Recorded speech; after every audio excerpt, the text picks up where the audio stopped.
What's up, everyone? Welcome to the Power Play with CJ Prospect Profiles. They want to focus in on Dominic Turgeon of the Portland Winterhawks, 2014 draft eligible center. Had a moderately disappointing by an offensive standards first year in the dub with 8 points in 54 games after being moderately highly touted coming out of the Colorado Thunderbirds. We had 40 points in 40 games at the U16 level before going up to Portland. Was also pointless in 5 playoff games and 5 Memorial Cup games. Had 1 assist in 5 games at the Ivan Halenka tournament. Now, you might say, why are you talking about him? Obviously, the NHL ball lines are there. His father was former number 1 overall pick, Pierre Turgeon.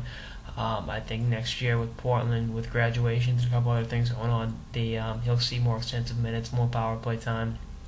And I think his disappointing offensive season will help mold him in terms of psychologically overcoming adversity, and also he's played in a few different situations. He knows what it's like to be in a bottom 6 role, so he can apply that mentality in a top 6 role. I mean, he's a good sized kid at 6'1", 190 pounds. I think he's still got some growing to do.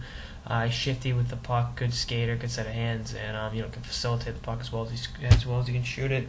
And I think he can have a breakout season. Definitely be maybe a 3rd or 4th round pick.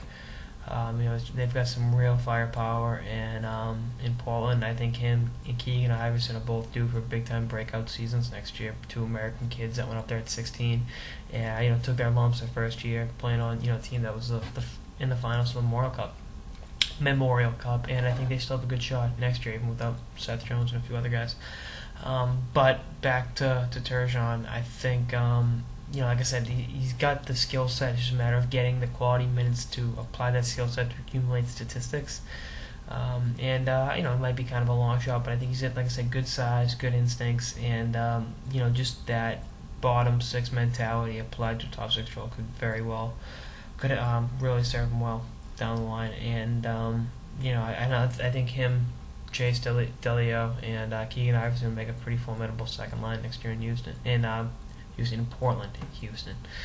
Damn it, the Houston Arrows don't exist anymore, But I think he's definitely a player to watch, and he's going to sneak up draft boards as the season goes on. He's going to be one of those really fast risers. So we'll see what happens. Anyway, that's one episode of the Power Play with CJ Prospect Profiles on Dominic Turgeon of the Portland Winterhawks. Stay tuned for episodes throughout the off season and beyond. Later, guys.